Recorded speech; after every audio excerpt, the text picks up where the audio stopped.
Howard has traveled throughout Asia overseeing business offices and working in Korea, China, Vietnam, and Hong Kong. Most recently, Howard has extended Mercury's operations in Vietnam, where the company now owns and operates two major footwear manufacturing facilities that employ approximately 2,000 people. Howard attended New York University School of Law, practicing corporate and international law for 10 years before moving on to business management. As an undergraduate at Brandeis University, Howard majored in English and American literature, writing his senior thesis on Thomas Pynchon's Gravity's Rainbow, for which he was awarded highest departmental honors. He said, "I began reading avant-garde and absurdist literature during high school and always enjoyed the challenges posed by difficult texts. The continuing search for hidden meanings and extended connections, secret agendas, and true narratives have served me well in my business career." Mercury was formed by Howard Wiseman in 1979, and the company has always embodied the values and outlook of the Wiseman family. Before I turn it over to Howard, I just want to remind everyone to please stay muted, and if you have any questions, please put them in the chat, and we're going to have a Q&A right after Howard is done speaking with us. So without further ado, go for it, Howard. Thank you, everyone, and for coming tonight. It's really been an honor to be invited to speak to the Brandeis community, which I hold in such high esteem. It's always interesting to review your career experiences with a view towards telling them to others, and you realize just how varied and sometimes crazy that it has been. And so it's been fun to prepare for this as well. I've been attached to the world of business since graduating Brandeis in 1981 and NYU Law School in '84, first as a corporate attorney and then as an executive. I've had ongoing leadership roles where my actions and business decisions required evaluating specific situations relative to my personal beliefs and my ethical code. I've been very fortunate to work within a family, a business built by our family, which has provided built-in values and structures derived from the values of our family. The business reflects the morality and ethics that are practiced within our family. They are one and the same. And I personally find it very unlikely that a family can sustain the dissonance of two sets of ethical books. A family that cheats its customers, suppliers, and employees is likely to be very unethical in its dealings amongst themselves. In more pure corporate business organizations, it's often the belief system and the value system of senior leadership and boards of directors that inform the cultures and belief systems of their companies as a whole. But in either case, whether it's a corporate business or a business based on family values, the real challenge is distributing the aspirational and personal value systems of leadership into the operational structure of the company and achieving buy-in and compliance from your workforce. You can teach you can teach the values formally through training with intensity and sincerity and persistence, and this is very important in achieving a cultural norm in your company. But I think the more important aspect of creating a values-based culture in your company is modeling values through your leadership and rewarding circumstances and situations and people who adopt the values that you espouse.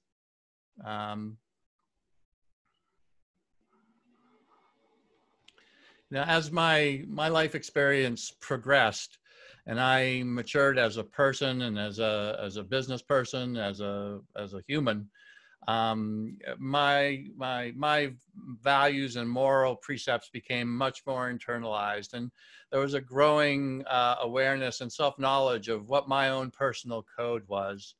And this kind of self-knowledge has been essential in handling the continuous stream of judgments and ethical dilemmas and problems that arise in your personal and business life all the time. And yet, even if you understand what you believe very carefully, there are a tremendous amount of gray areas, and where you're called upon to make judgment calls every day, and you don't always get them right, and I'll say that as well. What you strive to do is to get them mostly right, and when you mess up, you clean up. There's an expression making the rounds in the business lingo and then the buzzwords that are out there today, which namely doing business as business is being done. This is a takeoff on the idea of when you're in Rome, you do as the Romans do. The corollary of these expressions is that what happens in Vegas stays in Vegas. These phrases represent somewhat of a barometer of where we are from an ethical perspective. And they imply that the application of our personal values or our business codes of conduct are variable and situational.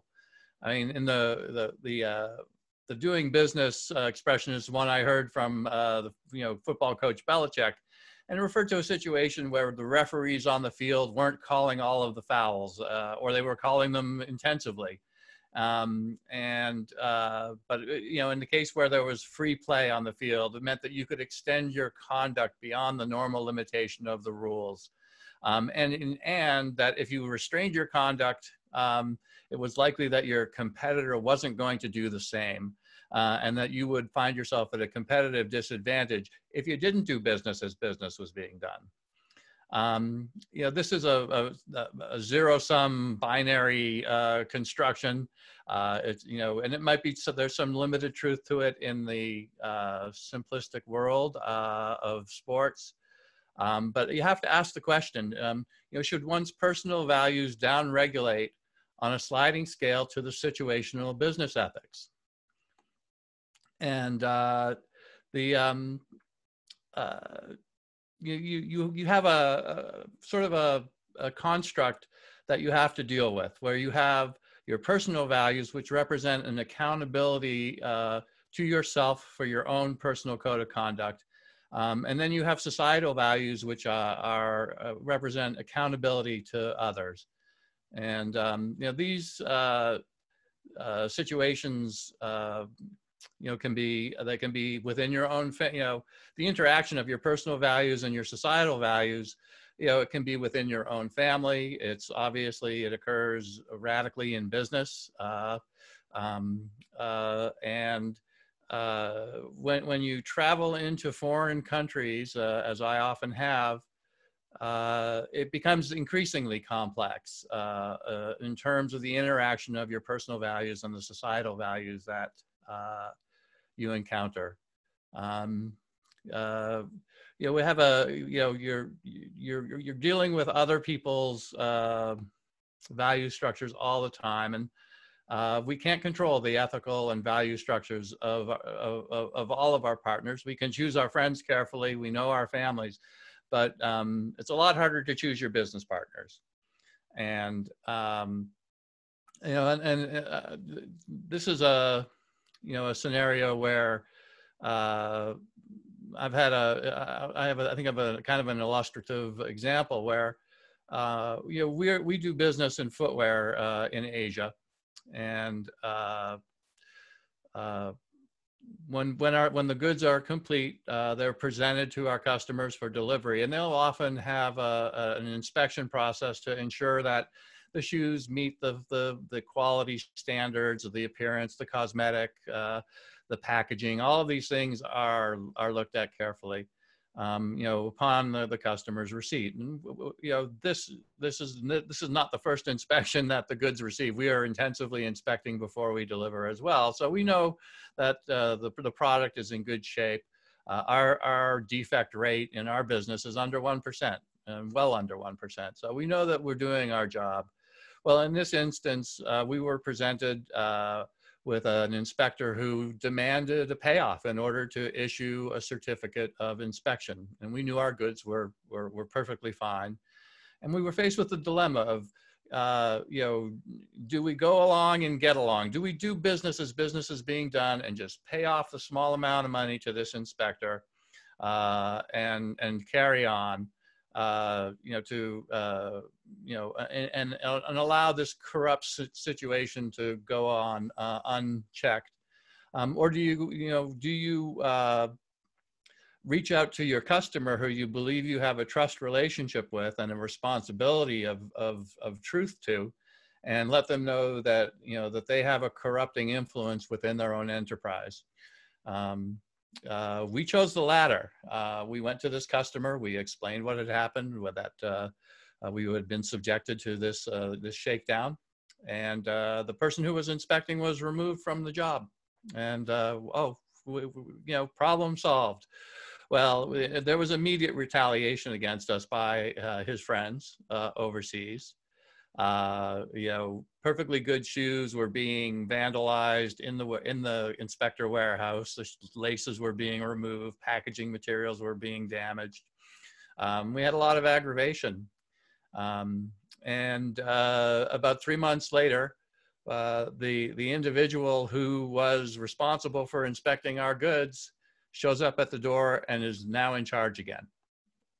And what we learned through our far-flung listening intelligence overseas is that the person who we had reported upon was in fact part of a corrupt syndicate within this company that extended not only just to his Asian buddies, but all the way into the U.S. corporate organization, and that there was money being collected and distributed throughout the company. And you know, when you engage in, when you have a partner like that, nothing good is going to happen in the long run. And I dare say they are no longer our customer.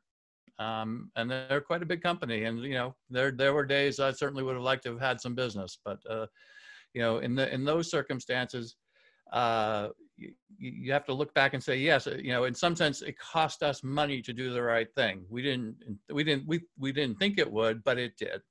And I'm not sorry. But you know, in the end, it's very hard to know what the right thing is to do in your business. You know, there are a lot of people on your own team who are relying on the success of the enterprise for their own growth and success and opportunities. You want to create, you know, a growing, vibrant company for everyone who's there. And so this is you know, one of the internal pressures, like, well, what are the limits of our behavior to grow this business and satisfy our own internal needs, yet remain true to our, you know, to our own internal standards of conduct. You know, doing business on an international scale, I mean, the challenges of ethical conduct are, you know, are really complicated. There's numerous external codes of law and societal norms and cultural behaviors that you have to reconcile with your own beliefs and your own norms. And there are, you know, there are a lot of traps for the unwary, doing business in Asia in particular. You know, one area in the area of local practices and cultural expectations. You know, when you get to the Chinese New Year's period, it is customary for people with whom you do business, where you are the customer and you're buying shoes from a shoe factory. It is normative to be given monetary gifts at that time of year, and it's an expression that incorporates, you know, an expression of gratitude for the business relationship. It's an expression of friendship for the work that you've done together and the bonds that you've created socially by working together. And if that's all it is, you know, we as a company look at that as normal, culturally acceptable behavior. Where you cross the line is that, you know, you may be given a small lacquered jewelry box as a gift at the Chinese New Year. And that's very nice. It's not a very, intensely valuable good. But if you open up the jewelry box and there's a bar of gold inside, you've got a big problem. And because once you cross that line, the expectation from the partner who's giving you this bribe is that in some way that the gift will have a corrupting influence on the way you do business. And we have this conversation with our teams all the time in terms of what is acceptable and what are the norms of our business, and we also explain why we can't allow gift giving and gift receiving to extend beyond really this symbolic kind of activity. In the area of local laws and local enforcement, there are a lot of challenges in Asia as well. We've been involved in a number of construction projects in Asia over the years, and there's electrical inspectors and plumbing inspectors and fire inspectors and engineering inspectors, and all of these items require certifications and inspections. And in almost every instance, there's an expectation that the person who shows up to do the inspection is going to receive some money. And again, this turns on in an unhealthy situation, in an unhealthy value, in a business that has unhealthy values. This would be an excuse for shoddy work. We'll do this as cheaply as possible. We'll cut as many corners as possible, and then we'll just pay off the inspector and everything will be fine. That is, wrongful behavior under our standards. And but there's a different element to this as well. There is the differentiation between paying a toll and this kind of bribery behavior. And the difference there is that if you are paying what is known as a facilitating payment for the purposes of receiving a governmental act that you would otherwise be entitled to receive based on your own behavior, you can lawfully make the facilitating payment. And this is incorporated in the U.S. law, the Foreign Corrupt Practices Act, the idea of a facilitating payment. I've had a great deal of experience with that particular statute in my days as a lawyer. It is a helpful construction for how we conduct our business overseas, even though we don't meet we're technically not subject to this U.S. law. We behave as if we are.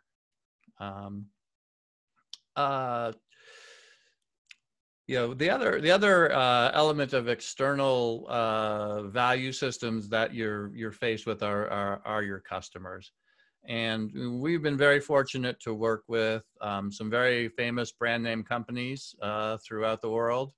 And all of these companies are progressive and work very hard to create positive value systems within their business. And they have very strict requirements for us to undertake. I mean, this is a typical product that we are working on.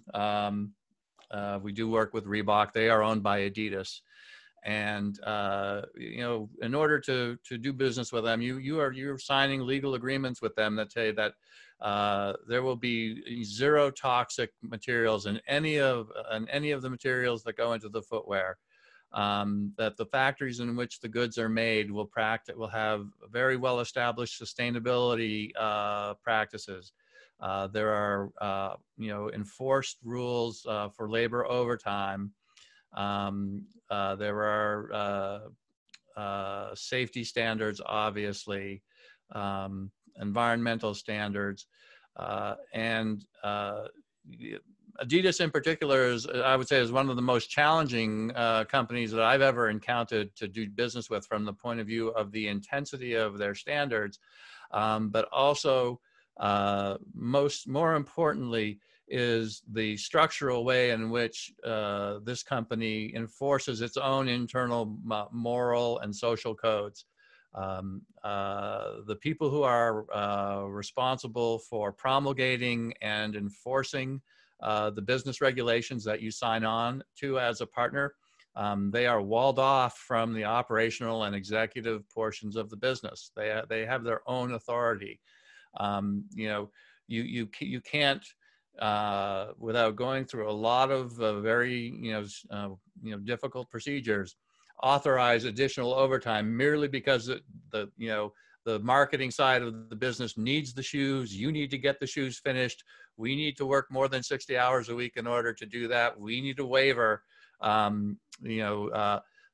Business necessity is separated out from conduct and compliance in a company like Adidas. And the other thing that Adidas is a company where if you went to them and told them that an inspector was trying to behave in a corrupt way, I assure you that this particular company, you would never see that inspector again. You might never see that inspector's company ever again. The people who do the auditing, the third parties that are hired to do the testing and the statistical analysis, the inspections, the audits of your books and records. These are the most ethical people that we've encountered in Asia working with them. And the reason I go into such length about this is that opportunities exist for us in the corporate world and as corporate executives to promulgate and perpetuate good practices into environments that are naive and have long-standing corrupting practices that are unhealthy for the employees, for the environment, for the societies in which these things occur. It's there again. You at the risk of practicing a form of cultural imperialism. Bringing these standards to developing economies and countries. I personally believe that there's a tremendous social good that's attached to teaching these ethical practices in your business. One of the things that occurs, we work, a shoe is composed of a tremendous amount of components. There may be 40 or 50 different suppliers who are involved in the construction of our product. And each of them is subrogated and is obliged to fulfill the same requirements that we are. So not only are we subjected to the business requirements, but we are in a position of providing a management, consulting, and teaching environment for other companies on how to do business in an ethical way. So it's something that we feel pretty strongly about. We feel good about what we've done, and it is an expression of our values to do this kind of teaching process. That there are a lot of risks out there. I mean, one of the areas that we worry about quite significantly is child labor. In these societies, it's quite normal for younger children to work, but they are not allowed to work in our environments. And we go to great lengths to make sure that doesn't happen. And our partners go to great lengths to ensure that it doesn't happen as well. One of the things that the auditors will do, they'll check everyone's government identifications that are on file with us and that kind of thing. But they will also conduct private interviews with individuals from our staff where we are not present. And employees will be, without any threat of reprisal, will be asked, a series of questions from the auditors on, what's actually going on in the factory. Safety is another area where I think we we're creating a positive value system in the countries where we do business. We have a very safe workplace.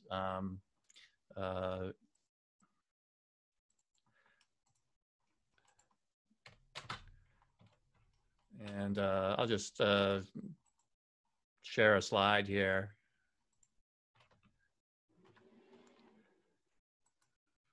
Sorry about that. Yeah, this is the a factory that we run in Vietnam near Ho Chi Minh City, and it's orderly, it's clean, it's well lit.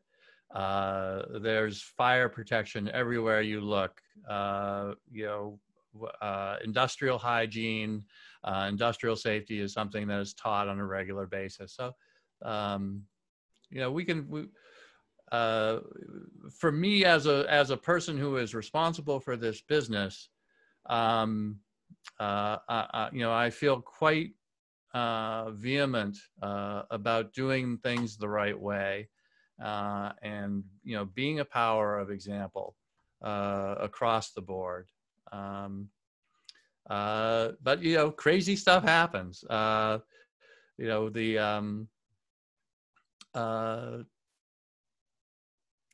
had a situation where we discovered corruption in our senior management at one of our offices, and I went overseas with my colleague, and we proceeded to terminate the people who had essentially taken over the office with a view towards corrupting it.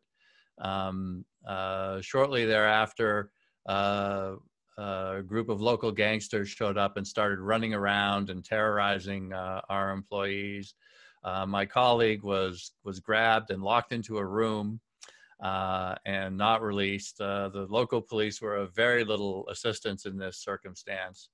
So here you have, this is the ultimate clash of value systems, and leading to this kind of semi-violent interaction, unfortunately. And kind of the sad part of this story is this occurred during the government shutdown in the early 2010s. The U.S. government had shut down, and only skeletal services were available from any of the embassies. And I called the U.S. Embassy in Beijing seeking help for my poor colleague who was locked in a conference room. And I got the U.S. Embassy's voicemail that if you have a problem, please describe it, and we will get back to you within 24 hours. It's like, okay, thank you very little. So in the end, you are on your own in these environments. You have to use your judgment. You have to use your common sense. We negotiated. We found a local lawyer who could clean up this mess for us. But what's the value of there's personal value in doing things the right way. There's a sense of of not being in conflict with your own moral code, your own sensibility as you conduct business. And there's also there's economic benefits to behaving in an ethical way. I think that we're fortunate that we have moved into a world where those two things have become more coherent. That being good, doing good, and receiving good, seem to be more a more reciprocal kind of environment has seemed to take place. Just maybe one last story or a couple more. When we opened we were doing business in Asia with a third party was representing us in China, and there were people who were quite complacent about the fact that there was corruption amongst this organization we had hired, but we were getting what we needed. The shoes were good, they were on time, they were the right price, no one was complaining. But what we noticed that over time is that the quality started to decline, the performance started to decline. Our customers started to notice that there is ultimately a price for corruption that gets paid. And so we created our own entity in China to take over the business, an organization that would much more represent our own values and how we did business in China. And I think there's a story there that if you want your own value system to be respected and perpetuated, that you have to do it. You have to stand up and do it, and no one's going to do it for you. You have to take a stand, and you have to be willing to put in the work to teach, and to regulate and to build the culture for the kind of company that you want.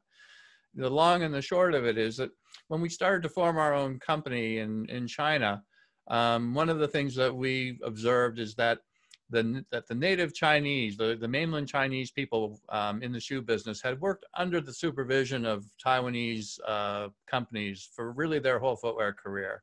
And there was really a glass ceiling for mainland Chinese shoe managers, that they would only get so high up the scale before a Taiwanese, they would no longer be able to advance in the company. And I'm proud to say that the company that we created had mainland Chinese managers from top to bottom, and the payoff for that has been this respect for equal opportunity that has had a payoff, and the payoff for us is in staff development and the loyalty of people who receive the benefits of open-ended opportunity. And there were some people who had been stunted in their growth so badly that they never recovered from this experience, and they could only go so far. There were other people who, when you took the lid off, went right to the top. And it was very exciting to see. And some of these people today are among the most valuable people in our company. I'm proud to have them as colleagues. Having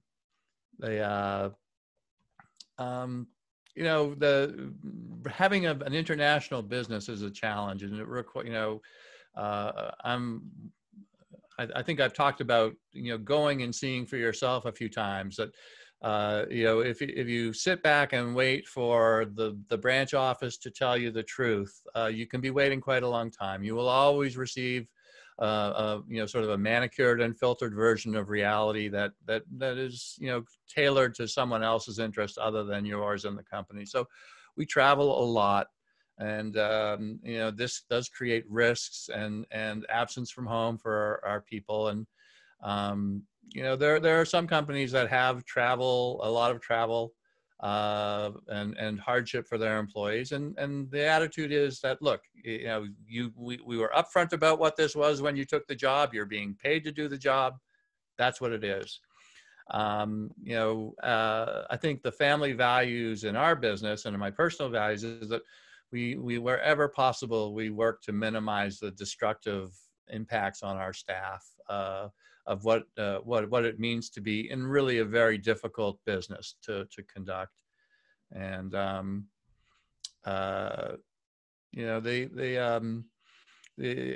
this is Hillel, and I would be remiss if I didn't really talk about the nature of having Jewish values involved in what we do.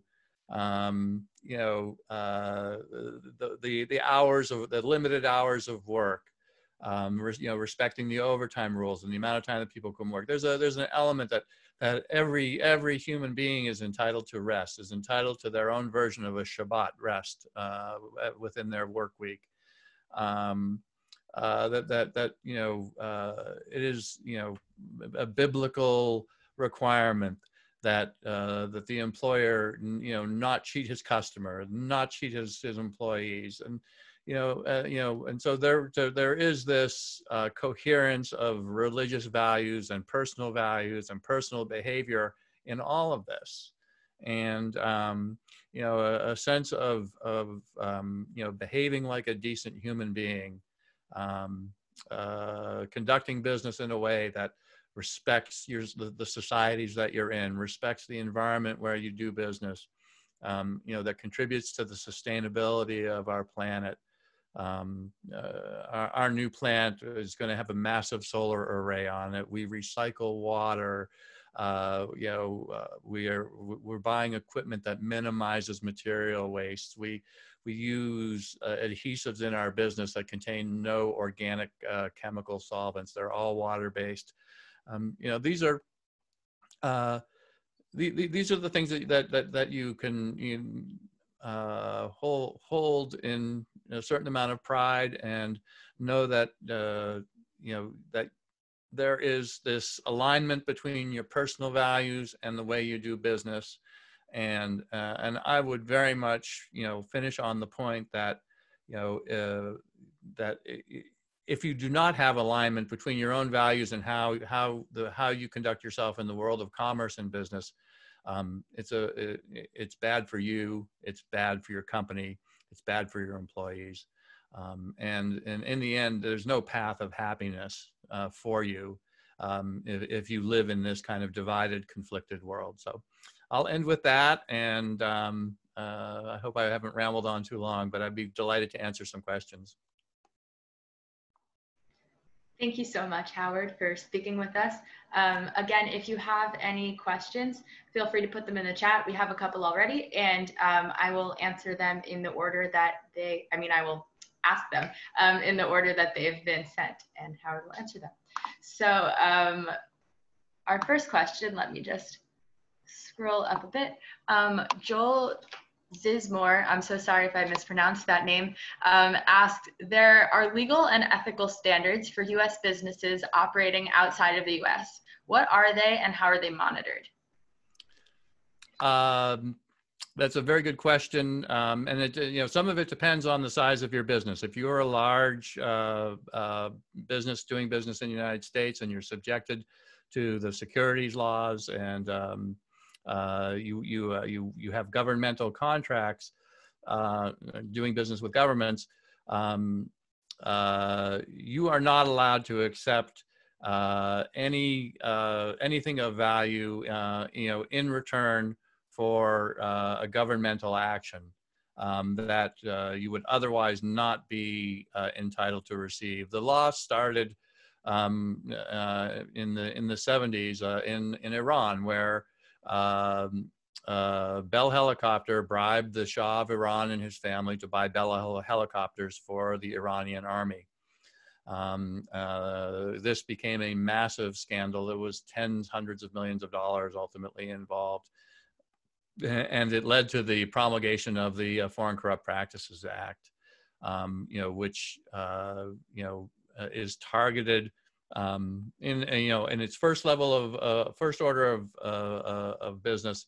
It's about relationships between corporations and governments, and the more recent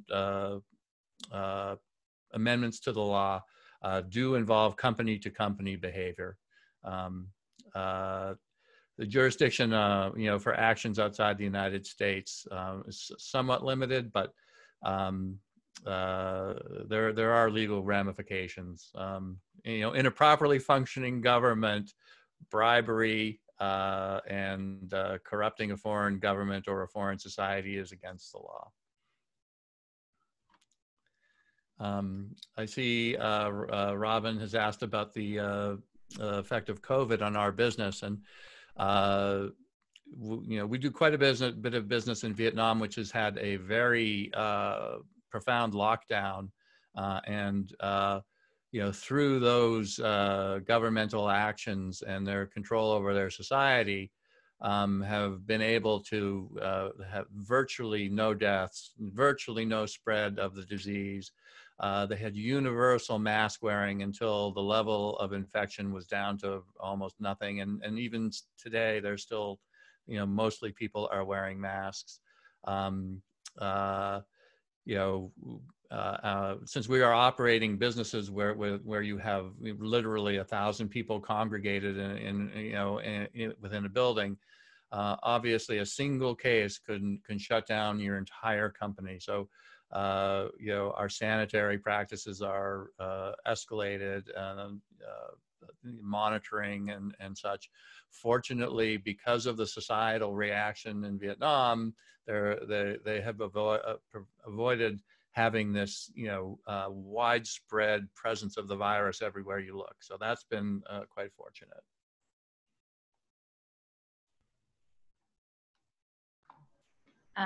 Matt Wiseman asks, adding to Robin's question, is there fear that some of the ethics standards you've put into place might be violated or ignored without direct oversight? Oh, I would say that's certainly true, and these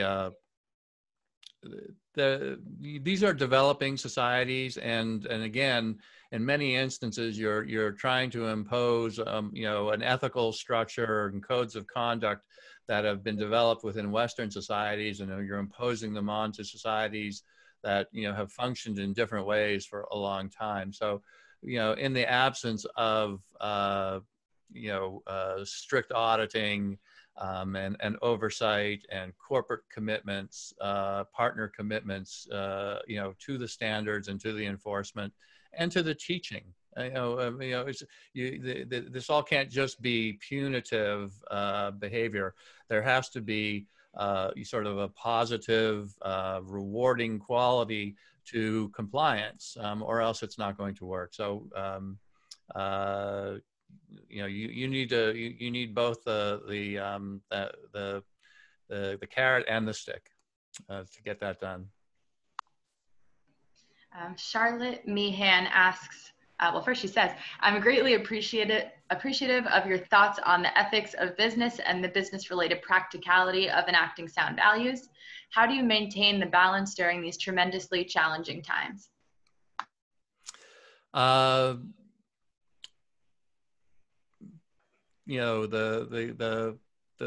pressure to accept corruption, hasn't gone away. In the end,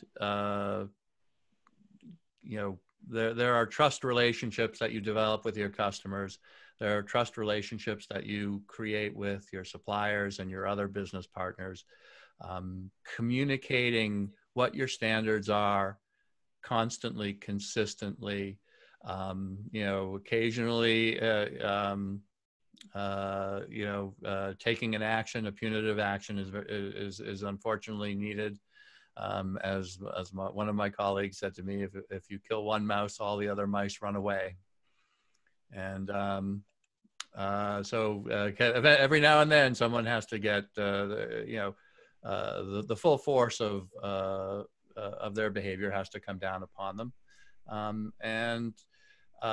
What I think has become rapidly recognized, that if you want to do business on a global scale, if you're looking for the type of success and stability and economic outcomes that come with doing business on the world stage, you have to function from a world-based code of conduct. And there are a number of certifying organizations that have sprung up that have created various codes of conduct for aspects of their business, and there's one in the UK, or based in the EU, that is pretty much a standard requirement that you're a member, and the name of the organization escapes me right this second. But there are these sort of NGOs that are springing up as certifying agencies to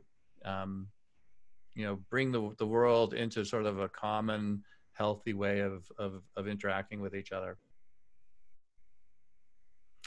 Elena, in your experience of doing business abroad, what is something you have learned in terms of human truths that you can share with us? I would say that people everywhere want to feel respected. They want to feel that their work is recognized and important. The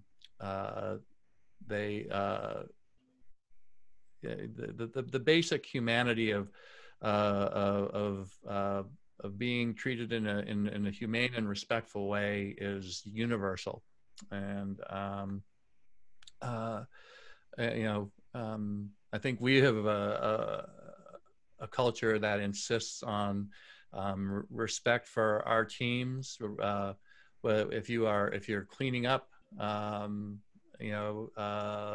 facility, or you're a senior manager, we are very clear that everyone that works for us, is entitled to absolute respect.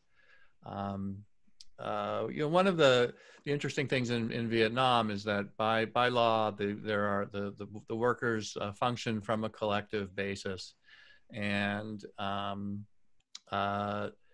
you can have a traditional hostile and competitive relationship with your labor force, or you can work from a point of view of trust, of honesty, of communication, and of partnership. And I would say almost certainly the one truth there is that people will go through a wall for you. Their loyalty and their commitment to you and your company and to their work. There's no comparison between a fear-based situation and a respect-based situation. And we function from a respect-based business. Giovanna, which of one of your personal Jewish values has been the most important during your career at Mercury, which has shown you the way forward in times of trouble? That's a good question.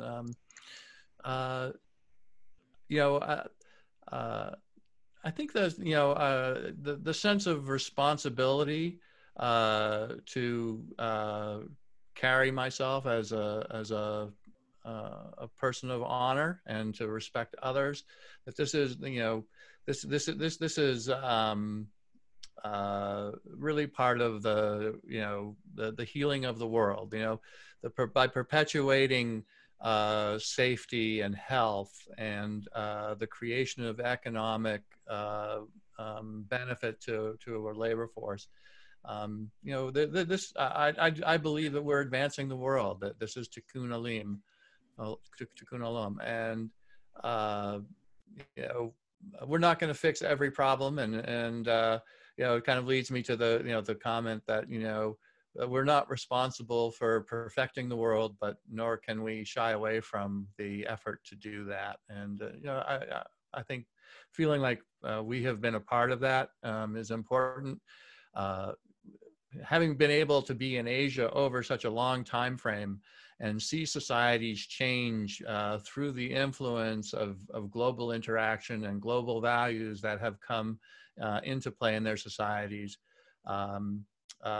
South Vietnam, went from poverty and starvation and pollution and poor health, into one of the most advanced societies in the world on the basis of the incorporation of sort of global economic and business values into that society. It didn't solve all the problems.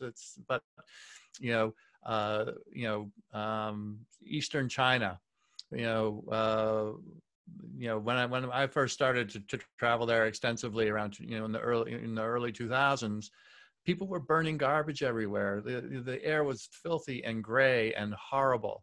The air pollution problem that I've seen is much, much better in the last 10 years. The government, has become much more proactive in enforcing environmental laws in the local society, and the availability of work and advancement in these societies has been transformative.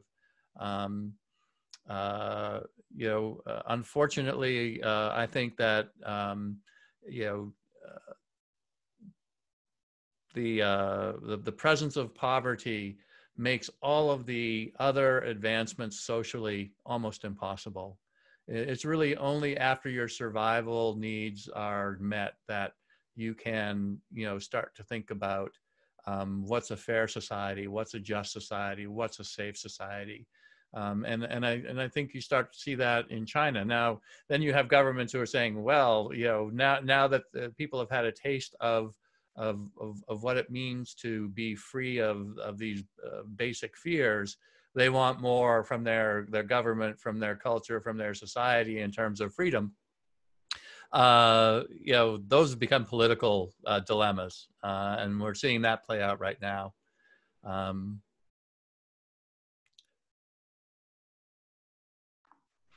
Valerie has asked, you referred to the management consulting and coaching activities that you engage in. Is this a common discussion point among corporate peers? I would say not so much. I mean, because people have a contractual obligation as the end provider of a good to a company like Adidas, they must ensure through their own methodology that all of their participants in their supply chain are compliant. I'm not really sure how other people accomplish that. I think most people are developing significantly compliant supply chains. I know from our point of view that functioning as a teaching organization is the primary thing that we have to do there.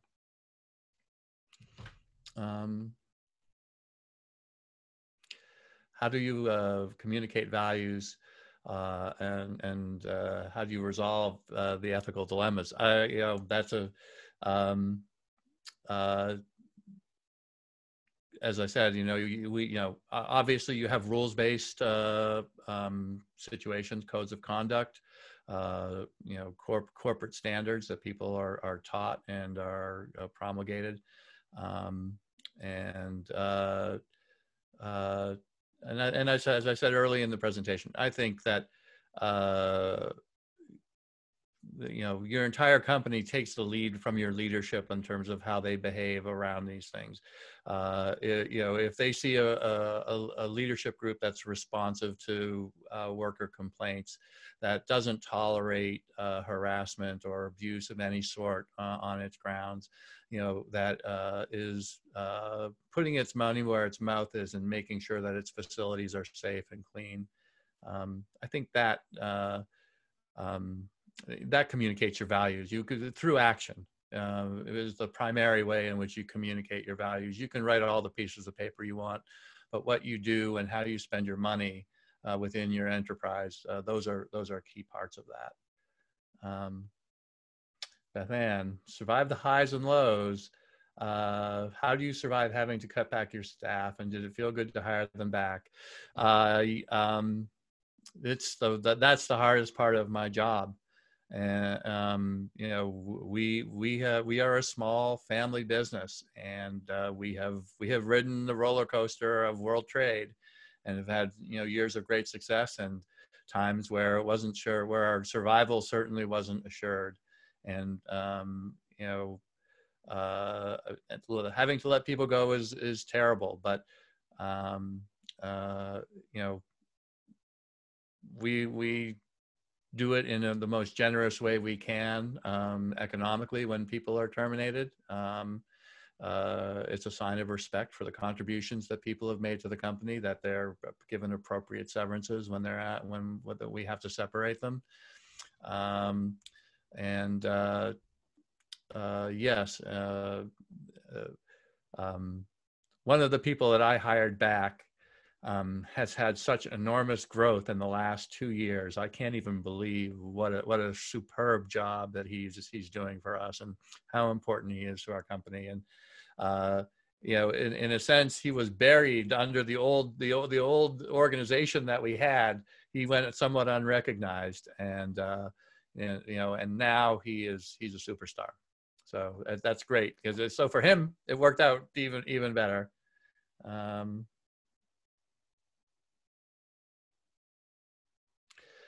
Question from Achille, Combat, expanding on the African continent. Yes, that's a very good, Africa is going to be extremely important. And there is no reason to think that that the development curve and the positive evolution socially and economically is not going to happen in Africa. There are advantages relative to trade rules from Africa into the rest of the world in terms of duty structures, tariffs, and the like. So there are, Africa is definitely waiting. I know that the Chinese entrepreneurs and investors have come into Africa in a big way. They're bringing these global Chinese companies are bringing the values that they learned from doing global trade from people like us, and they're going to bring it to Africa. We ourselves have looked in Morocco as a potential factory base in the next coming years. So, I want to be respectful of everyone's time because it looks like we're nearing the end of this wonderful session. So Howard, thank you so much for speaking with us tonight. It was really wonderful to hear from you. And also just thank you for upholding these really important ethical standards and values in the workplace. I know I'm saying that on behalf of everyone. So thank you so much. Thanks. And,